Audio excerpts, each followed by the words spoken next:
আসসালামু আলাইকুম ওয়া রাহমাতুল্লাহি ওয়া বারাকাতুহু। আলহামদুলিল্লাহ ওয়াসসালাতু ওয়াসসালামু আলা রাসূলিল্লাহ। সম্মানিত দর্শক শ্রোতা, ওয়ার্ল্ডের যে যেখান থেকে আমাকে দেখছেন সবাইকে আন্তরিক প্রীতি এবং শুভেচ্ছা জানাচ্ছি এবং আমার কথাগুলো শোনার জন্য সবাইকে আন্তরিক ধন্যবাদ।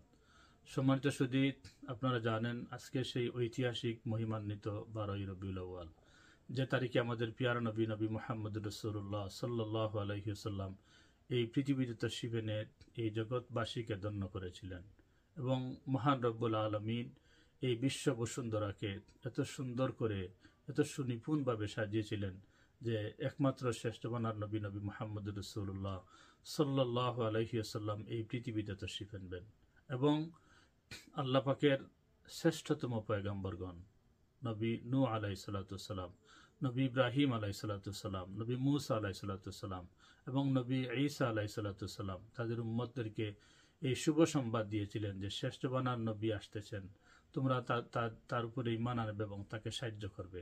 যে কথাটি আল্লাহ পাক পবিত্র কালামুল্লাহ শরীফে ইরশাদ ফরমিয়েছেন, লা তুমিনুন্না বিহি ওয়া লা তানসুরুন্না। এবং সমস্ত নবী রাসূলদার উম্মতরা ওয়াদা করেছিল যে হ্যাঁ, আমরা শ্রেষ্ঠ বানার নবীর সাক্ষাৎ পেলে তার উপর ঈমান আনবো এবং তাকে সাহায্য করব। সময় তো শুধু আপনারা জানেন 12ই রবিউল আউয়ালের দিনেও নয় এবং রাত্রেও নয়, রাত্রি যখন শেষ হয়ে আসছে এবং দিনের যখন শুরু হবে, সেই সময় মহান রব্বুল আলমিন একটি ঐতিহাসিক ঘোষণা দিয়েছিলেন যে ফিরিস্তারা, আজকে আসমানের সব কোটি দরজা তোমরা খুলে দাও এবং আমার 8টি বেহেশতের সব কোটি দরজা তোমরা খুলে দাও এবং সবাই আমার নবীর অপেক্ষায় থাকো। তখন মা আমিনা রাদিয়াল্লাহু তাআলা আনহা তিনি বর্ণনা করছেন যে আমি দেখতে পেলাম যে বনি আব্দে মনাফ গোত্রের কিছু লম্বা আকৃতির মহিলারা আমার ঘরে প্রবেশ করেছেন এবং তাদের চেহারা থেকে নুরানি আলোয় আমার ঘর আলোকিত হয়ে গিয়েছে। আমি তাদেরকে জিজ্ঞেস করলাম যে তোমাদের পরিচয় কি, তোমরা কিভাবে আমার ঘরে ঢুকলে? আমি তো কাউকে কিছু বলি নাই। তখন একজন পরিচয় দিলেন, বললেন যে আমি হলাম ফেরাউনের স্ত্রী আসিয়া, আমাকে আল্লাহ পাক বেশ থেকে প্রেরণ করেছেন আপনাকে সেবা করার জন্য।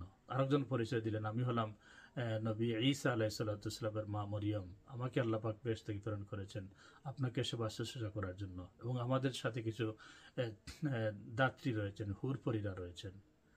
মা আমিনা বলছেন, যখন আমি জাস্ট পেইন অনুভূত হলাম তখন দেখলাম আমার সন্তান সেজদারত অবস্থায় পড়ে আছেন আমার পাশেই এবং আমি একটা আওয়াজ শুনলাম, কে যেন বলছে যে এই বাচ্চাকে এই 7 আসমান 7 জমিন, আমার 8টি বেহেশত এবং দুজক সব কিছু দেখিয়ে ভ্রমণ করিয়ে আবার তার মা কুলে এনে দাও। তখন এককুণ্ড সাদা মেঘ এসে আমাদের পিয়ার নবী মুহাম্মদ রাসূলুল্লাহ সাল্লাল্লাহু আলাইহি ওয়াসাল্লামকে উঠিয়ে নিয়ে গেল এবং আস্থা বিশ্ব জগৎ পরিভ্রমণ করিয়ে আবার মার কুলে নিয়ে এনে দিল।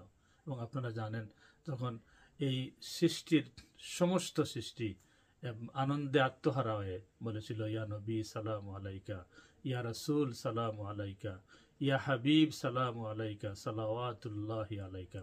সম্মানিত সুধী, আজকে 12ই রবিউল আউয়ালের এই মহান তারিখে আমরা বেশি বেশি করে নবীজির উপরে দুরূদ ও সালাম পাঠ করব। ইনশাআল্লাহ আল্লাহ পাক আমাদের ভবিষ্যৎকে প্রস্ফুটিত করে দিবেন এবং আমরা দোয়া করব যে আল্লাহ পাক আমাদেরকে শ্রেষ্ঠ বানার নবীর ইশক ও মুহাব্বত দান করুন। আমিন ওয়া আখির দাওয়ানা আলহামদুলিল্লাহি রাব্বিল আলামিন।